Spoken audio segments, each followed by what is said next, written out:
اس کے منہ پہ میں نے ہاتھ رکھا اور اس کے ساتھ زیادتی کی، اور یہ مجھے کہتی رہی کہ چاچو نہ کرے، چاچو نہ کرے، اور قسم کھائی کہ میں اس وقت تک نہ گھر جاؤں گا نہ تھانے جاؤں گا جب تک میں اس کے قاتلوں کو پکڑ نہیں لیتا۔ میری آنکھوں میں آنسو آ گئے، اور میرے ساتھ جو بیتی میں آپ کو بتا نہیں سکتا۔ یہ باہر کھیل رہی تھی تو میرے دماغ پہ شیطانیت سوار ہو گئی۔ اسی دوران اطلاع ملی کہ لڑکی کی ایک بران جگہ پہ ڈیڈ باڈی پڑی۔ اس میں تقریباً کوئی 35 بندے میں نے پکڑے جن کو میں نے شامل تفتیش کیا۔ اس کی بیوی بتاتی ویڈیو کال پہ بھی ایسی ایسی حرکتیں کرتا تھا کہ اسے شرم آتی ہے، میرا خاوند میرے ساتھ باتیں کر رہا تھا۔ وہ کوئی سیکس کا جنون تھا، وہ بالکل پاگل تھا اس سال میں۔ یہ ذہنی طور پہ جنونی ہے اس کام کا۔ یہ پتہ چلا کہ شاید وہ آج لاہور ایئرپورٹ سے فلائی کرنے والا سعودیہ کے۔ جب مجھے پتہ چلا تو اس کے صرف 1 گھنٹے بعد فلائٹ تھی۔ پکڑنے لگے تو اس نے کچھ کیا نہیں؟ اور بڑی اس نے کوشش کی، بڑا شور ڈالا ایئرپورٹ پہ۔ وہ تو میرا دوست ہے، اس کی چھوڑے جی آپ کل طرف لے کے جا رہے ہیں بات۔ بیوی نے بتایا کہ یہ جب باہر سے ویڈیو کال کرتا ہے تو میرے ساتھ بڑی عجیب و غریب باتیں کرتا ہے جو کہ ایک ہسبینڈ کو غیر مناسب نہیں کرنی چاہیے۔ میں نے اندازہ لگا لیا یہ کہ جنونی ٹائپ آدمی ہے۔ کیڑی لڑکی تھی جی، کن نے ماری بھی مجھے پتہ ہی نہیں جی۔ میں اپنے جناب فیصل آباد جا رہا تھا سعودی عرب، مجھے پکڑ لائے ہیں، زیادتی کر رہے ہیں۔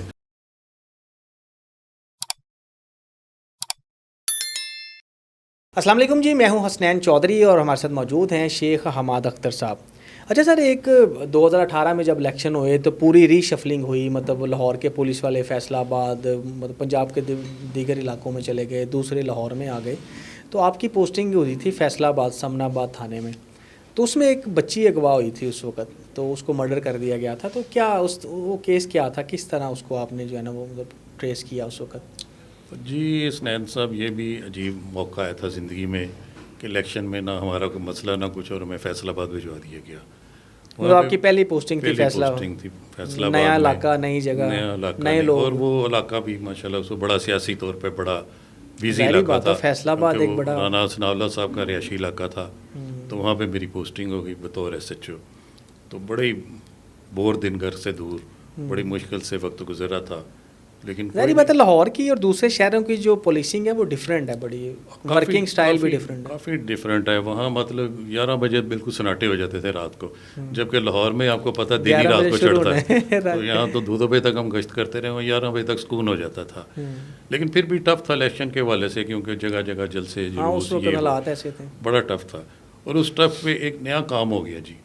میں تھانے میں موجود تھا، شام کو دوپہر کو تھوڑی دیر سویا ہوں، تو واش روم سے میں آ رہا تھا، میرا مہر نذیر تھا، تو وہ بھاگتا ہوا اس نے بتایا کہ جی یہ ساتھ ہی ایک عبداللہ پور محلہ ہے، وہاں سے ایک 11 سالہ لڑکی اغوا ہو گئی ہے، یہ کال چلی ہے۔ تو میں کیونکہ لاہور میں نوکری کی، ایک تو میں آپ کو بتاؤں حسنین بھائی، جس نے لاہور کی نوکری کی نا وہ پورے پاکستان میں کوئی مار نہیں کھا سکتا۔ بالکل یہ بات تو ہے کہ لاہور کی پچ بہت سپیڈلی ہے، کیونکہ جتنی ٹف جاب ہم یہاں کرتے ہیں نا باقی کہیں بھی نہیں ہے۔ بالکل وہاں پہ تو نارمل ہے، وہاں پہ تو بڑا ایزی، مطلب میں ڈرائیور کو گاڑی نکالو تو وہ بڑا ایزی لے رہا تھا، کوئی نہیں جی چلنے، میں کہ نہیں بھی نہیں، ایک منٹ لا۔ تو فوری طور پہ موقع پہ گئے تو وہاں وہ لڑکی کا چاچا ملا مجھے، اس نے بتایا کہ اس کا والد سعودی عرب ہوتا ہے، تو میں ہی گھر میں ہوتا ہوں بڑا، تو یہ باہر کھیل رہی تھی تو اچانک غائب ہو گئی، 1 گھنٹہ ہو گیا، تو ہر طرف ہم نے تلاش کر لیا ہے لیکن کہیں سے بھی اس کا پتہ چل رہا۔ تو اس سے میں نے سارے کوائف کیے، تو کنٹرول کو نوٹ کروائے گئے، یہ تمام فیصل آباد میں اناؤنس کروایا جائے، اس لیے کہ لڑکی اگر کسی کو ملے تو وہ فوری طور پہ مجھے اطلاع دے یا کنٹرول کو اطلاع دے تاکہ ان کے گھر والوں کو بتایا۔ اچھا، اس طرح کا جب کیس ہوتا ہے، مطلب بچی اغوا ہوتی ہے یا لڑکی اغوا ہوتی ہے، تو کیا تفتیش کہاں سے شروع ہوتی ہے؟ پہلا اس میں کیا کرتے ہیں، مطلب کیا چیز ذہن میں آتی ہے؟ یہی جی، یہ ایک تو یہی شک تھا کہ کسی نے اغوا نہ کر لی ہو، کیونکہ جو میرے ذہن کے مطابق مجھے لگتا تھا، تو دوسرا یہ کہیں گھومنا ہو گئی ہو، تو اس والا سے بھی میں جتنی نفری میرے ساتھ تھی وہ وہیں سے محلے سے لڑکے لیے، ان کے ساتھ موٹر سائیکلوں پہ میں نے کانسٹیبل بٹھا دیے، کیونکہ چھوٹی چھوٹی گلیاں تھیں وہاں، گاڑی کا ہر جگہ جانا مشکل تھا۔ میں بھی اس کے چچا کے ساتھ 125 کے پیچھے بیٹھ کے اس کی تلاش ہم نے شروع کر دی، اور تقریباً 2 گھنٹے تک ہم نے پورا علاقہ، پورا محلہ چھان مارا، لیکن کوئی اطلاع نہ ملی۔ اور اسی دوران لوگوں کی ٹینشن بھی بڑھتی رہی، بھیڑ ان کے گھر اور زیادہ لوگوں کی ہو گئی، رش بن گیا، عورتیں مرد سارے بہت زیادہ اکٹھے ہو گئے، مختلف طریقے سے پوچھتے رہے کہ کسی نے دیکھا ہو، محلے سے پوچھا، دکانداروں سے پوچھا، تو کوئی ایسی بات سامنے نہیں آ رہی تھی۔ تو بڑی پریشانی تھی، جب جوں جوں وقت گزرتا گیا پریشانی کا لیول بڑھتا ہی جا رہا تھا، اوپر سے بھی کالز آئیں، پریشر ہوتا ہے ایسے کیسز میں۔ ہمارے ASP صاحب تھے، وہ بھی موقع پہ آ گئے اس وقت، وہاں SP صاحب تھے، ڈاکٹر عدیل صاحب، وہ بھی موقع پہ پہنچ گئے، تو ساری پوچھ گچھ شروع کر دی۔ وہ اسی دوران اطلاع ملی کہ لڑکی کی ایک ویران جگہ پہ ڈیڈ باڈی پڑی ہے. اچھا سارا یعنی مرڈر ہو گیا مرڈر ہو گیا, سارا ماحول ہی چینج ہو گیا ایک دم. بس بڑی نموشی ہوئی مجھے بھی کہ اتنی محنت بھی کی لیکن ہمیں نہیں مل سکی. تو یہ کسی درندہ سبت آدمی کا کام تھا جس نے زیادتی کے بعد اس کو قتل کر کے ڈیڈ باڈی ادھر ایک اجاڑ جگہ پہ پھینک دی تھی. تو کوئی کیمرے وغیرہ نہیں تھے وہاں پہ, سی سی ٹی وی؟ کیمرے محلہ تھا وہ بتایا بڑا غریب سے علاقے کا, تو وہاں سچ ایسا بھی نہیں کوئی چیز تھی کہ کیمرے نظر آ جاتے. جب آپ موقع پہ پہنچے شناخت کر لی تو پھر کیا ہوا؟ شناخت کر لی. اس کے چچا کو تو جو دکھ ہوا گا وہ تو ہوگا, وہ تو اس کی بھتیجی تھی, لیکن میرے ساتھ جو بیتی میں آپ کو بتا نہیں سکتا. میری آنکھوں میں آنسو آ گئے اور میں نے اپنے خدا سے دعا کی کہ یا اللہ مجھے کامیابی دینا, اور قسم کھائی کہ میں اس وقت تک نہ گھر جاؤں گا نہ تھانے جاؤں گا جب تک میں اس کے قاتلوں کو پکڑ نہیں لیتا. تو یہ میرا اپنے رب سے وعدہ تھا اور اسی وعدے کو لے کے میں آگے چل پڑا. پھر محلے میں جو مشکوک آدمی میں ملا اس کو شامل تفتیش کیا. اس میں تقریباً کوئی 35 بندے میں نے پکڑے جن کو میں نے شامل تفتیش کیا, ان سے پوچھ گچھ کی, دن رات ایک کیا. تو پتہ یہ چلا کہ ایک آدمی 125 پہ اس گلی میں آیا دیکھا گیا ہے, جو یعنی ان 35 کے علاوہ ایک علاوہ یعنی وہ محلے کے تھے. محلے کے. تو اس کے متعلق اس کا حلیہ بتا کے اس کے چچا سے پوچھا کہ اس طرح کے بندے کو آپ جانتے ہو؟ تو اس نے کہا اس طرح کا تو 125 میرا ایک دوست ہے, باہر سے اس نے نیا لیا, لیکن وہ تو میرا دوست ہے, اس کی چھوڑیں جی آپ غلط طرف لے کے جا رہے ہیں بات. بلکہ وہ ناراضگی اس نے میرے ساتھ ظاہر کی. اچھا کیا میرے دوست پہ ہی شک کر رہے ہیں جی, اس کا تو ہمارے گھر آنا جانا ہے. لیکن آپ کو پتہ ہے پولیس کا ظاہری بات ہے وہ اپنا ہوتا ہے. تو ہم نے اس کے چچا کو چھوڑ کے اپنے طور پہ اس پہ یعنی چچا کو مطمئن کر دیا کہ ٹھیک ہے جی, نہیں جی میں تسی کہندے ہو. تو پھر میں اس کے گھر بھی گیا تو وہاں سے کچھ معلومات حاصل کی, کچھ جو اس کے اور ملنے والے دوست تھے ان سے کچھ باتیں پتہ چلیں. تو پھر میرا جو شک تھا وہ یقین میں بدلتا گیا. مطلب ایسی کیا چیز آپ کو پتہ چلی اس کی جب گھر گئے, کیا پوچھا؟ اس کی بیوی نے بتایا کہ یہ جب باہر سے ویڈیو کال کرتا ہے تو میرے ساتھ بڑی عجیب و غریب باتیں کرتا ہے جو کہ ایک ہسبینڈ کو غیر مناسب نہیں کرنی چاہیے. تو وہ یعنی اس سے اس کا دماغی جو اس کے ذہن کی عکاسی بھی ہوئی کہ یہ کس ذہن کا بندہ ہے. تو وہ میں نے اندازہ لگا لیا یہ کہ جنونی ٹائپ آدمی ہے جس نے یہی کام کیا. یعنی ادھر سے شک جو ہے وہ مزید پختہ ہو گیا. پھر ہم اس کے پیچھے لگ گئے, اس کے جو دوست تھے سب کے گھر میں ریٹیں کی, اس کے رشتہ داروں کے گھر. تو وہ اسی وقت پہلے سے بھاگ گیا, اس کو پتہ چل گیا تھا؟ بھاگ گیا جی, فوری موقع سے ہی وہ غائب ہو گیا جب اس نے اتنا بڑا کام کر دیا. ایک غائب ہو گیا اور ایک اس کا جب پتہ چلا تو پھر چیزیں مزید کلیئر ہونا شروع ہو گئی. اس کی سب سے زیادہ خلاف اس کے بات ہی یہ گئی کہ وہ غائب ہو گیا اچانک. اگر غائب نہ ہوتا تو شاید پتہ ہی نہیں چلنا تھا. میں بھی ہم اس پہ نا شک کرتے, لیکن وہ پکا ثبوت ہو گیا کہ غائب ہو گیا.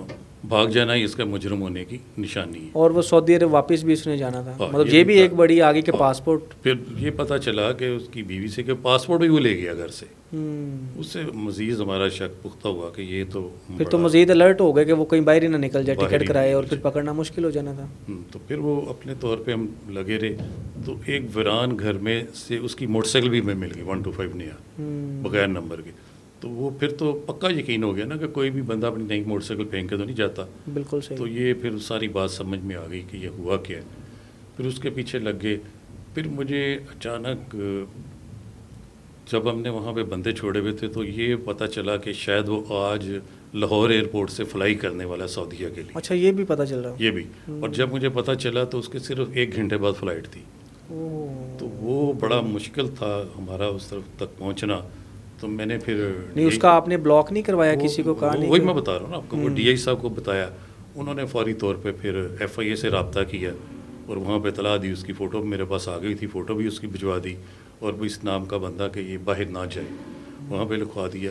تو پھر کیونکہ میری ساری نوکری لاہور کی تھی, آپ کو اپنے طور پہ بھی بالکل ایسے. میرے جو یہاں پہ میرے متحد تھے انہیں میں نے فون کیا کہ یار حسن تھا کہ ایسا ہی حامد ایک کانسٹیبل تھا جو بڑے دلیر رہے میرے ساتھ. انہیں میں نے کہا وہ فوری طور پہ وہ بھی ایئرپورٹ پہنچ گئے اور وہ گیٹ پہ کھڑے ہو گئے کہ وہ میں نے انہیں سارا حلیہ بتایا کہ اس طرح کا بندہ تو باہر سے پکڑ لینا ہے. جب آپ نے پکڑا اس کو لے کے آئے کتنی دیر میں پہنچے, کیا ہوا؟ پکڑا جب پتہ چلا جی کہ یہ لاہور ایئرپورٹ سے آج شام والی فلائٹ پہ فرار ہونے والا ہے تو فوری وہاں سے میں اپنی ٹیم تیار کر کے اپنے افسران کو بتا کے لاہور کے لیے روانہ ہوا.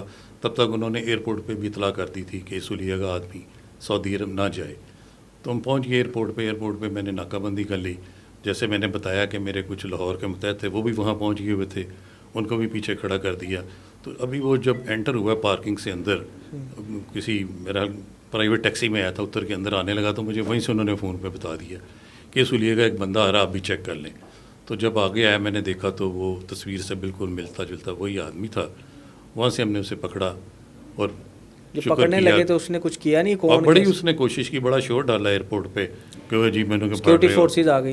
تو جب سیکورٹی فورسز کو ہم نے تعارف کروایا کہ جی ہم تو اس طرح اس بڑا اہم مقدمہ ہے اس میں آئے ہیں، تو انہوں نے بھی ہمارے ساتھ تعاون کیا اور اس کو ساتھ لے جا کے گاڑی میں بٹھوا دیا، جس کو ہم لے کے پھر فیصل آباد کے لیے روانہ ہوئے. اور دل میں سوچ رہا تھا کہ یا اللہ بڑی مدد کی ہے، آگے بھی کرنا، اور اللہ کرے یہی بندہ ہو. لگتا تو یہی تھا، لیکن اب پھر بھی سوچتے ہوئے کشمکش میں کوئی 2-3 گھنٹے بعد، اور نہ کچھ کھایا نہ پیا، فیصل آباد پہنچ کے وہاں جا کے انہیں بتایا تو اطلاع ملی کہ ایس پی سی اے کے دفتر میں سے لے آئے. ندیم عباس صاحب ہمارے وہاں ایس پی سی اے تھے، جو ایس ایس پی لاہور بھی رہے. جی بالکل ایسے. تو پھر ان کے آفس میں لے گئے، وہاں جا کے اس سے پوچھ گچھ شروع ہوئی. تو پہلے تو وہ کوئی کسی بات پہ آ ہی نہیں رہا تھا کہ جی کیڑی لڑکی تھے، جی کنے ماری، جی منتے پتہ ہی نہیں، جی میں تھے جناب فیصل آباد جا رہا تھا سعودی عرب، مجھے پکڑ لائے ہیں، زیادتی کر رہے ہیں، میرا وہاں کام خراب ہو جائے گا، یہ ہے وہ ہے. لیکن پھر اس سے بتایا کہ تم وہاں گئے تھے، اس نے کہا جی میں تو بالکل نہیں گیا. پھر جس دکاندار نے اسے دیکھا تھا اس کو بلوایا میں نے دکان سے، ایک کانسٹیبل کو بھیج کے جاؤ یار اسے بٹھا کے لاؤ. اسے دور، وہ بھی اسے ڈرے کہ جی میں نے سامنے نہیں آنا. پھر اسے علیحدہ کھڑا کیا، اسے پیچھے سے کہا دیکھو یہی ہے. اس نے کہا جی یہی ہے، 125 پہ آیا تھا. پھر اور ایس پی صاحب نے بھی جب یہ بات سنی، ان کا بھی مزید تھوڑا سا پکا ہو گیا کہ کنفرم ہو گیا یہی ہے، لیکن یہ ہمیں کھلا رہا ہے. لیکن کب تک کھلاتا بندہ؟ وہ انتہائی ڈھیٹ تھا اور ذہنی طور پہ مریض تھا. پھر تقریباً کوئی 18 گھنٹے متواتر تفتیش کے بعد وہ تھوڑا سا اس لائن پہ آیا کہ جی ہلکا سا کہ جی مجھ سے غلطی ہو گئی. لیکن جب اسے کہا بھی تفصیل بتاؤ کیا ہوا تھا، کیسے گئے تھے، وہ کہہ رہا جی اس کا چچا میرا دوست تھا، میرا پہلے بھی آنا جانا تھا، تو میں نے نیا 125 لیا تھا، تو میں اس کے چچا کو دکھانے گیا، وہ تو ملا نہیں، یہ باہر کھیل رہی تھی، تو میرے دماغ پہ شیطانیت سوار ہو گئی، جس کی وجہ سے میں نے مجبور ہو کے اسے ورک لایا کہ اور تو میں کچھ کھانے کے لیے چیزیں لے کے دیتا ہوں. تو اسے میں ساتھ لے کے ایک ویران گھر تھا مکان، اس میں لے گیا، اس کے منہ پہ میں نے ہاتھ رکھا اور اس کے ساتھ زیادتی کی. اور یہ مجھے کہتی رہی کہ چاچو نہ کریں، چاچو نہ کریں، چاچو نہ کریں. لیکن میرے بس میں نہیں تھا، اتنا زیادہ میرے ذہن پہ وہ شیطان میرا سوار تھا کہ میں نے اسے مار دیا پھر جان سے، اور بران جگہ پہ جا کے میں نے نہیں. تو وہ جنونی کیوں پہلے سے تھا کوئی ایسا اس کی فیملی سے آپ نے جب تفتیش کی تو کیا؟ اس کو کوئی سیکس کا جنون تھا، وہ بالکل پاگل تھا اس حساب میں.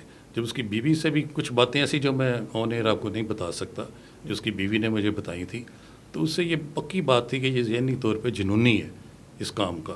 تو وہ باہر رہتا تھا تو کیسے بات ہوتی تھی؟ کیا فون پہ جب ویڈیو کال کرتا تھا، اور اس کی بیوی بتاتی ویڈیو کال پہ بھی ایسی ایسی حرکتیں کرتا تھا کہ اسے شرم آتی تھی کہ یہ میرا خاوند میرے ساتھ باتیں کر رہا ہے، یا مجھے یہ کچھ کہہ رہا ہے ویڈیو کال پہ، اس طرح کر کے دکھاؤ، اس طرح ہو کے دکھاؤ.